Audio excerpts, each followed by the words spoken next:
자, 오늘은 요셉 시리즈 세 번째입니다. 가정 총무가 된 요셉이라는 제목으로 말씀을 드리겠습니다. 애굽에 보디발이 살고 있었습니다. 바로 왕의 친위 대장입니다. 지금으로 말하면 대통령 경호실장입니다. 보디발이 요셉을 노예로 샀습니다. 요셉이 일을 너무 잘합니다. 성실하지요. 거짓말 못하지요. 믿음이 갑니다.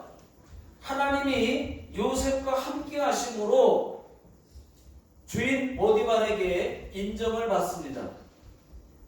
그때부터 노예가 아닌 가정 총무가 됩니다. 집의 모든 소유를 다 맡아서 관리할 수 있도록 하게 합니다. 하나님이 요셉과 함께 하시니까 그 집이 복을 받고 밭의 소산물도 복을 받고 다 잘 되는 역사가 일어났습니다. 그렇게 몇 년이 지났습니다. 지금부터는 요셉 나이 27세 때의 이야기입니다. 성경에는 요셉이 잘생겼다고 했습니다.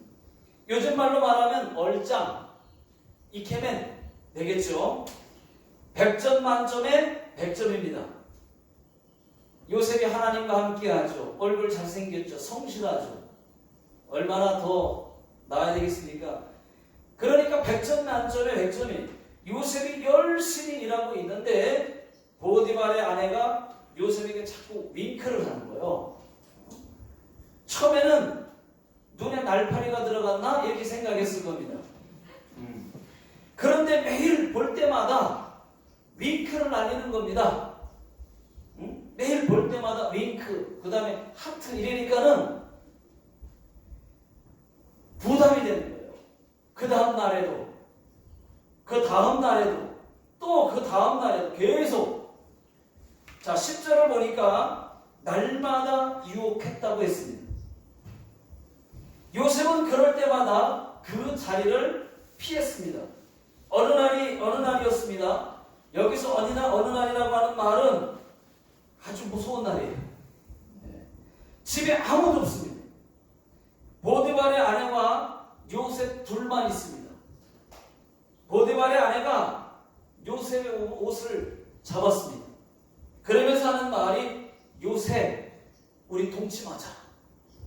요셉이 깜짝 놀라면서 안 됩니다. 사모님 이러시면 안 됩니다. 아니 왜 안 돼? 우리 동침하자니까. 아니요. 보디발 주인님께서 저에게 다 맡기셨지만 사모님만은 맡기지 않으셨습니다. 그런데 어찌 내가 하나님께 죄를 짓겠나이까? 그렇게 얘기를 했습니다. 그리고 나서 겉옷을 벗어두고 도망가 버렸어요. 보디발의 아내가 화가 말이죠. 이빨이 났어요. 그리고 나서 사람을 불렀습니다. 자기 집 사람들을 막 불렀어요. 여러분 이 옷 좀 보십시오. 이 옷이 히브리인 요셉의 옷입니다. 나를 희롱하다가 내가 소리를 질렀더니 이 옷을 벗어두고 도망갔습니다. 그렇게 얘기했습니다. 그리고 또 남편에게도 똑같이 얘기를 했습니다. 남편도 화가 무척 많이 났습니다. 그래서 요셉을 감옥에 가두었습니다. 자, 여러분 참고로 말씀드립니다. 창세기 40장 3절을 보게 되면 요셉이 갇힌 감옥은 어디냐? 친위대장 보디발의 집 안에 있는 감옥이에요. 보니까 그 감옥은요 왕의 제수들을 가두는 그런 감옥입니다. 그런데 친위대장 집 안에 그 감옥이 있었어요. 자, 이때도 하나님께서 요셉과 함께 하심으로 감옥에서도 간수장에게 인정을 받았습니다. 모든 사무 처리를 하게 되었습니다. 여기까지가 이제 39장 마지막 절까지의 말씀의 내용입니다. 자, 이 이야기는 요셉 나이 27세 때의 이야기였습니다. 어떻게 할 수 있느냐?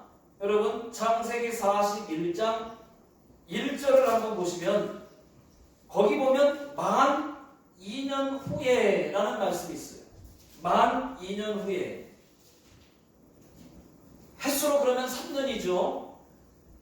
요셉이 감옥에 갇힌 지 3년 만에 다시 풀려나서 이 바로 왕의 꿈을 해석하고 바로 국무총리가 됩니다. 애굽 나라의 국무총리가 됩니다. 그때 나이가 국무총리가 된 나이가 30세라고 그랬어요. 30세. 그러니까 감옥에 갇히고 만 2년 후 횟수로는 3년. 그러니까 27세 때에 감옥에 그런 오해를 받고 감옥에 갇혔다가 30세에 총리가 되는 거죠. 46절을 보게 되면 41장 46절을 보면 요셉이 애굽 왕 바로 앞에 설 때에 30세라 그랬어요. 30세. 그러니까 우리가 추측을 해볼 수 있는 거죠. 27세 때에 그런 일이 있었구나 볼 수 있습니다. 여러분 요셉은 지금까지 어떤 사람이었습니까? 지난주도 말씀드렸지만 또 2주간 오늘 3주째인데 요셉은 꿈꾸는 사람이었습니다. 또 순종의 사람이었습니다. 즉각 순종하는 사람이었습니다. 자, 오늘의 요셉은 또 어떤 사람일까? 오늘은 두 가지를 말씀드리겠습니다. 첫 번째는 요셉은 하나님이 함께하는 사람이었습니다. 자, 2절 다 같이 한번 읽어보겠습니다. 자, 시작. 여호와께서 요셉과 함께하심으로 그가 형통한 자가 되어 그의 주인 애굽 사람의 집에 있으니. 자, 요셉은 형통한 사람이었습니다. 여호와께서 요셉과 함께하심으로. 여기서 중요한 것은 하나님이 함께하셨다. 하나님이 함께하심으로. 이게 굉장히 중요한 거예요. 여호와께서 요셉과 함께하심으로 요셉이 형통했던 것이죠. 네. 자, 하나님이 함께하지 않으면, 요셉과 함께하지 않았으면 요셉에게는 형통이라고는 찾아볼 수가 없습니다. 하나님이 함께하니까 형통했다 했습니다. 자, 하나님이 나를 도와주시는구나. 요셉만 느낀 게 아닙니다, 여러분. 요셉은 하나님이 이럴 때마다 나와 함께 하시는구나. 그렇게 느꼈어요.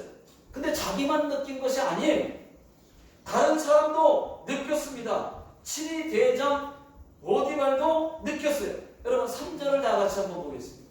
3절 다 같이 시작. 그의 주인이 여호와께서 그와 함께 하심을 보며 또 여호와께서 그의 범사에 형통하게 하심을 보았더라. 그의 주인이 보았다 그랬어요. 그의 주인이. 보디발이 보니까 요셉이 하나님이 요셉과 함께하는 것도 막 눈에 보이는 겁니다. 요셉의 삶에 하나님이 함께 하시는구나 이렇게 생각하는 거예요. 범사에 그를 형통하게 하시는구나. 그 보디발이 그것을 본 겁니다. 그게 보였어요. 아마 보디발은 이렇게 생각했을 것입니다. 우리 집에 복덩이가 들어왔구나. 여러분, 형통의 복이라는 것은 이런 것입니다. 여러분, 형통의 복이라는 게 있습니다. 그런 말이, 형통의 복이라는 것이 있어요. 여러분 믿습니까? 아멘. 이 복 받기를 원하시는 분들만 아멘 하십시오. 아멘. 여러분, 이 형통의 복, 이 형통의 복은 하나님이 함께 하실 때 오는 것입니다. 하나님이 함께 하실 때 오는 거예요. 사실 요셉의 삶이 여러분 형통했던 것이 아니고 형통이 요셉을 따라다녔던 거예요. 형통이 요셉을 붙어 다녔던 겁니다. 하나님이 함께 하시니까 형통이 막 따라 붙는 거예요. 요셉의 삶이 그냥 형통했던, 원래 형통한 게 아니고 요셉을 형통이 따라다녔다니까요. 하나님이 요셉과 함께 하심으로 형통했어요. 저와 여러분들에게도 하나님이 함께 하심으로 형통이 따라다니고, 물질이 따라다니고, 건강이 따라다니고, 지혜가 따라 붙기를 예수 능력의 이름으로 축원합니다. 그런데 여러분, 요셉의 형통을 한번 보십시오. 우리가 생각하는 그런 형통이 아니에요. 잘 살펴보시면 요셉은 형통한 사람 맞는데 우리가 생각하는 그런 형통과 다르다는 것을 알 수 있어요. 자, 요셉은 어릴 때 자기 어머니 라헬이 자기가 어릴 때 죽었어요. 엄마 사랑 못 받고 자랐습니다. 여러분, 이것이 형통입니까? 아버지의 사랑은 받았지만 형들에게는 미움을 받고 살았어요. 왕따 당했습니다. 형들 손에 죽을 뻔했습니다. 여러분, 이것이 형통입니까? 요셉의 형통이 그런 건가요? 애굽의 노예로 팔려갔습니다. 여러분, 노예는 자유가 없어요. 노예는 자유가 없는 겁니다. 노예는 주인이 하라면 하고 하지 말라면 안 하고, 먹으라면 먹고 먹지 말라면 못 먹습니다. 그 어디도 주인의 허락이 없으면 다닐 수가 없습니다. 인격과 자유가 박탈됩니다. 그러니까 노예의 삶은 그거예요. 노예가 됐어요. 여러분, 이런 때도 이것이 형통입니까? 인간적으로는 이것이 형통이 아닐 것입니다. 또 보디발의 아내에게 성적 유혹을 받습니다. 그 유혹을 뿌리쳤더니 오해까지 받았어요. 또 감옥에 갇혔습니다. 그런데 이것이 형통입니까? 그런데 성경은 요셉을 형통한 자라고 말합니다. 환경만 보면은 미움, 노예, 감옥 뿐이지만은 이것이 말하는 형통은, 성경이 말하는 형통은 우리와 생각과 다르다는 것이죠. 자, 요셉처럼 고난도 있지만 그 속에서 하나님이 함께 하시는 것, 그것이 형통입니다, 여러분. 고난은 있지만 그 가운데에서 하나님이 함께 하시는 것, 이게 형통이라는 거예요. 하나님이 그 속에서 역사하시는 것. 여러분, 요셉을 보십시오. 요셉이 구덩이에 빠졌을 때, 이건 고난 아닙니까? 고난이 찾아온다니까요. 근데 고난이 왔을 때, 구덩이에 빠졌을 때 하나님은 그 속에서 요셉을 건지시는 거예요. 그런 역사가 일어나는 거예요. 이것이 형통입니다. 요셉이 애굽의 노예로 팔려갔지만 보디발에게 팔린 것도 형통입니다. 노예가 아닌 가정 총무로 세워주신 것도, 이것도 형통. 요셉 때문에 집과 밭의 소산과 이 모든 집이 복을 받게 된 것, 그것도 형통. 또 오해로 감옥에 갇혔지만은 그 속에서 간수장에게 은혜를 입은 것도 형통. 다 형통이라는 거예요, 이게. 요셉, 그 성경을 자세히 보십시오. 그럴 때마다 그런 속에서 하나님이 요셉과 함께 하심으로 형통한 자라, 형통했다, 이런 말씀들이 있는 거예요. 여러분들에게 안 좋은 일이 터졌습니다. 그 일이 터졌지만 그 일이 잘 해결될 때 해결되는 것도 형통이라는 거예요. 그냥 만사 형통이라고 해서 세상 사람 생각하는 이런 형통이 진짜 형통이 아니고, 하나님이 나에게 어려움 있습니다. 예수 믿는 사람도 어려운 일 많이 당해요. 없는 게 아니에요. 피해가는 것만이 아니에요. 그럴 때 하나님은 그 속에서 역사하시는 것이지, 그게 진정한 형통이지, 세상 사람들이 생각하는 형통이 진짜 형통이냐? 그렇지는 않습니다. 자, 21절 다같이 21절, 22절, 23절 다 같이 한번 읽어보겠습니다. 시작. 여호와께서 요셉과 함께 하시고 그에게 인자를 더하사 간수장에게 은혜를 받게 하시매 간수장이 옥중 죄수를 다 요셉의 손에 맡김으로 그 재반 사물을 요셉이 처리하고 간수장은 그의 손에 맡긴 것을 무엇이든지 살펴보지 아니하였으니 이는 여호와께서 요셉과 함께 하심이라. 여호와께서 그를 범사에 형통하게 하셨더라. 여러분, 범사에 잘되고 범사에 잘되고 이것이 형통 맞습니다.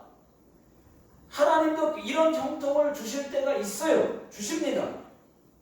그러나 우리에게 진짜 형통은 하나님이 범사에 함께 하시는 것, 이게 형통이에요. 어떤 일을 당해도 그 속에서 빠져나오게 해주시는 것, 형통입니다. 하나님이 우리와 함께 하시면 질병이 생겼지만 그 속에서 낫게 하십니다. 혹 코로나19에 걸렸어도 낫게 역사하십니다. 이게 형통이에요. 그 어떤 어려움이 닥쳐와도 그 어려움 속에서 하나님이 복으로 바꾸십니다. 이것이 다 형통이라는 것입니다. 형통의 복이라는 것입니다. 믿으시는 분들만 아멘 하시겠습니다. 아멘. 여러분, 하나님은 나의 고난을 없애주실 수도 있어요. 그러나 많은 경우에 그렇게 하지 않을 때가 더 많습니다. 왜요? 어려움을 주시는 이유는 그 어려움을 통해서 나를 영적인 해병대로 만들려고 그 고난을 주신 다음에 그 속에서 함께 하셔서 그것을 극복해 주시려고, 나를 더 강하게 하시려고, 그리고 내 믿음을 더 크게 만드시려고, 그리고서 그 속에서 빠져나오게 하시고 그렇게 빠져나오게 하시려고. 여러분, 요셉의 형통은 그런 형통이었단 말이죠. 자, 두 번째, 첫 번째는 요셉과 하나님이 요셉과 함께 하셨다는 거, 하나님이 함께 하시는 사람이었다는 거. 자, 두 번째는 요셉은 죄를 물리쳤습니다. 죄를 물리치는 자였습니다. 자, 9절을 다 같이 읽어보겠습니다. 자, 시작. 이 집에는 나보다 큰 힘은 없으며 주인이 아무것도 내게 금하지 아니하였어도 금한 것은 당신뿐이니 당신은 그의 아내임이라. 그런즉 내가 어찌 이 큰 악을 행하여 하나님께 죄를 지으리까. 여러분, 요셉에게 유혹이 찾아왔습니다. 유혹이 왔습니다. 요셉은 즉각 물리쳤습니다. 유혹이 왔어요. 죄가 찾아왔어요. 그런데 즉각 물리쳤어요. 죄를 놓고 고민하지 않았습니다. 머뭇머뭇거리지 않았습니다. 죄다 싶으면 즉시 물리쳤습니다. 10절도 한번 보십시오. 여러분, 10절 보시면 10절 시작. 여인이 날마다 요셉에게 청하였으나 요셉이 듣지 아니하여 동침하지 아니할 뿐더러 함께 있지도 아니하니라. 함께 있지도 아니하니라. 유혹했지만, 여인이 날마다 유혹했지만 요셉은 죄의 소리를 듣지도 않으려고 했습니다. 또 그 죄의 자리에서 피했어요. 그렇게 죄를 이겼습니다. 여러분, 누가 죄 짓자고 말하거든 그 자리에서 바로 거절을 하십시오. 누가 개똥 놀이 무진하자 그러면 듣지도 마시고. 개똥 타면 분명히 돈 꺼달라고 할 테니까 그러면 즉시 거절하십시오. 누가 술 먹자 그러면 그 자리를 피하십시오. 피할 수 없거든 콜라로 바꿔 마십시오. 그러면 돼요. 죄를 지으려는 순간 죄가 찾아오거든. 여러분,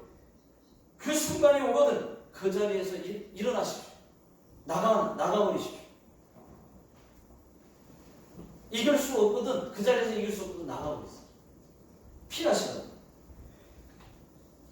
그렇지 않으면 찬송을 하십시오. 내 죄의 순간이 찾아왔다. 나 혼자 있는데 죄가 찾아왔다. 그 순간에 이길 수 없으면 찬송을 하십시오. 아니면 화장실 가서 기도하십시오. 한번 그렇게 해보십시오. 그러니까 요셉은 하나님과 함께하는 사람이었고 그래서 형통한 사람이 되었는데 여러분 요셉의 삶을 보십시오. 죄 머뭇머릿거리지 않아요. 즉각 죄를 물리칩니다. 여러분 우리도 그렇게 한번 해봅시다. 요셉은 하나님이 보고 계심을 기억했습니다. 하나님 앞에서 내가 어찌 죄를 짓겠나이까 그랬거든요. 하나님을 늘 인식하는 거예요. 늘 하나님을 기억하는 거예요. 내 하나님이 나를 보고 계신다. 그러니 내가 어찌 이 큰 악을 행하여 하나님께 죄를 지으리까. 여러분 보디발의 아내와 동침하는 것은 그의 남편에게도 죄를 짓는 것이지만 동시에 그것은 하나님 앞에서 죄를 짓는 것입니다. 더 두려워해야 할 분은 용서도 주시지만 천국과 지옥을 보낼 수 있는 그분을 두려워해야 되는 거예요. 벌을 주시는 그 하나님을 두려워해야 되는 겁니다. 아마 보디발의 아내는 요셉에게 이렇게 말했을 것입니다. 아무도 모르잖아. 아무도 모르지 않느냐. 여기 아무도 없잖아. 나와 동침하자. 아마 그랬을 것입니다. 그때의 요셉은 지금 하나님이 보고 계십니다. 하나님이 보고 계신데 내가 어찌 하나님 앞에서 죄를 짓겠습니까? 물론 이런 말은 없지만 아마도 그렇게 물리치지 않았어요. 하나님이 보고 계시는데 내가 어떻게 죄를 질 수 있겠습니까? 아무도 없다고 해도 하나님이 두려워서 제 죄 못 짓습니다. 아마 그랬을 것입니다. 하나님이 두려워서. 여러분 요셉의 신앙이 얼마나 아름답습니까?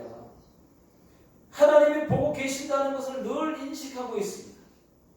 요셉은 항상 삶의 초점이 하나님께 맞춰져 있어요. 그러니까 늘 하나님이 함께 할 수밖에 없어요. 초점이 맞춰져 있어요. 모든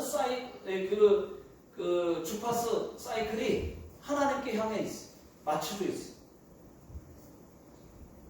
이렇게 하면 하나님이 기뻐하신다. 이렇게 하면 하나님이 안 기뻐하신다. 이렇게 항상 맞춰져 있어요. 하나님이 항상 하나님이 계시니까 그렇게 했기 때문에 위험에 처했어도 돕는 역사가 있고 어려움에 처했어도 그 속에서 하나님이 함께 하시는 것을 경험할 수 있었습니다.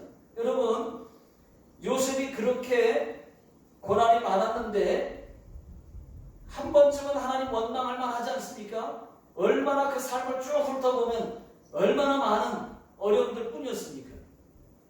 그런데 한 번쯤 원망할 만도 한데 원망했다는 말이 한 번도 없습니다.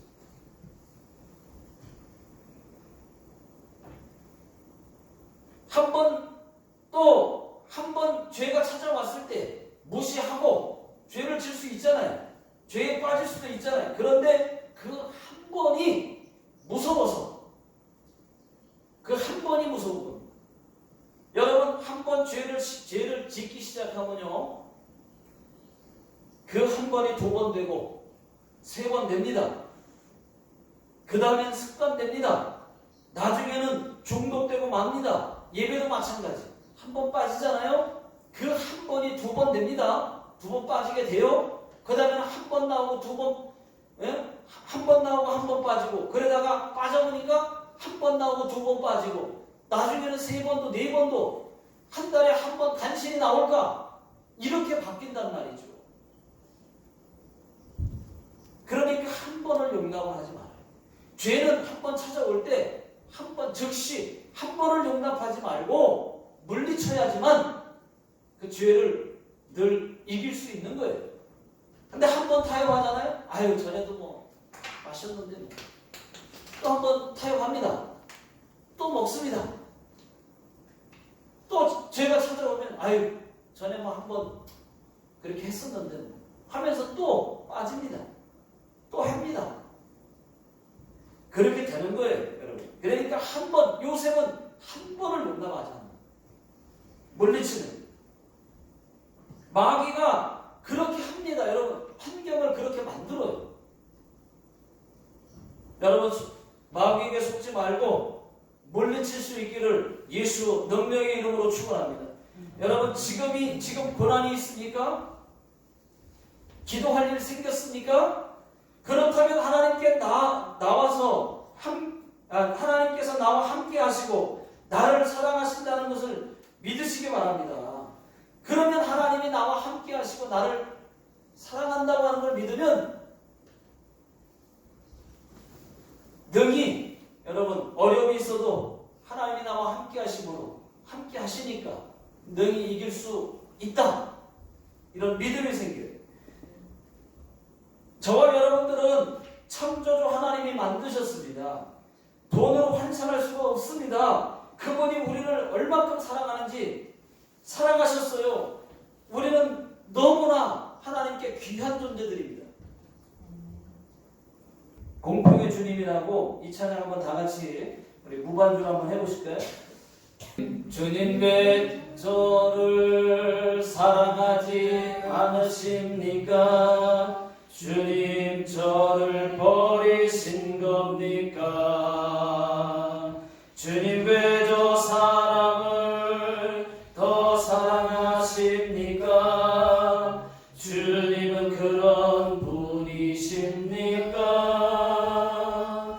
그날 밤 주님께 나는 울며 따졌었네. 그러나 주님 내게 고요한 음성으로 말씀해 주셨네. 나는 너를 사랑한다. 나는 너를 사랑한다. 나는 공평하단다. 이 사람도 저 사람도 모두 다 사랑한다. 공평하게 사랑한단다. 내겐 너무나 소중한 보석 나의 피로 값주고 구원했으니 어느 누구라도 내가 버릴 수 있으며 외면할 수가 있으랴. 영원히. 여기까지. 주님이 우리를 사랑하시는데 여기 보면 찬양 가사를 보면 내겐 너무나 소중한 보석. 하나님이 이 사람도 저 사람도 모두 다 사랑한다. 공평하게 사랑한다. 하나님이 우리를 위해서 예수 그리스도를 십자가에 내어주신 만큼 우리를 그렇게 사랑하신 거 아닙니까? 하나님이 나를 사랑하신다. 이것을 여러분들이 믿고 그러면 하나님이 나와 함께 하심을 또 믿게 돼요. 그러면 하나님께서 이길 힘을 우리에게 주실 겁니다. 여러분 능히 믿음을 가지고 이기시기를 주의 이름으로 축원합니다. 여러분 하나님은 누구나 모두를 사랑하셨어요. 누구는 사랑하고 누구는 사랑하지 않고 그런 하나님이 아니십니다. 우리는 100엔짜리가 아니에요. 만엔짜리가 아닙니다. 짓밟혀져 있는 수백만엔 수천만엔짜리가 아닙니다. 우리 모두는 예수님짜리예요. 예수님이 십자가에서 죽어주시길 만큼 우리를 사랑하신 그 예수님짜리, 그 예수님짜리, 피로 값주고 우리를 구원하신 예수님짜리. 서로 미워하지 마십시오. 저와 여러분들을 십자가로 구속하셨습니다.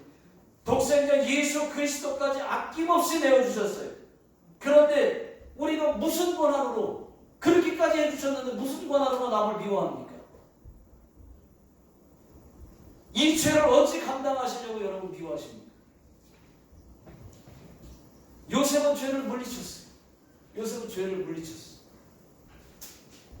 여러분, 때로는 우리의 믿음이 흔들릴 때가 있을 겁니다. 그러나 절대로 믿음의 뿌리는 뽑히지 마십시오. 그 뿌리가 무엇입니까? 그 뿌리는 하나님의 사랑. 그 하나님의 사랑을 여러분들이 믿으시면 그 사랑 때문에라도 여러분 흔들리지 않을 수 있어요. 그 무엇도 하나님의 사랑에서 우리를 끊을 수 없습니다. 로마서 8장 35절 읽고 마치도록 하겠습니다. 자, 로마서 8장 35절 다 같이 시작. 누가 우리를 그리스도의 사랑에서 끊으리요? 환난이나 권고나 박해나 기근이나 적신이나 위험이나 칼이랴. 기도하겠습니다.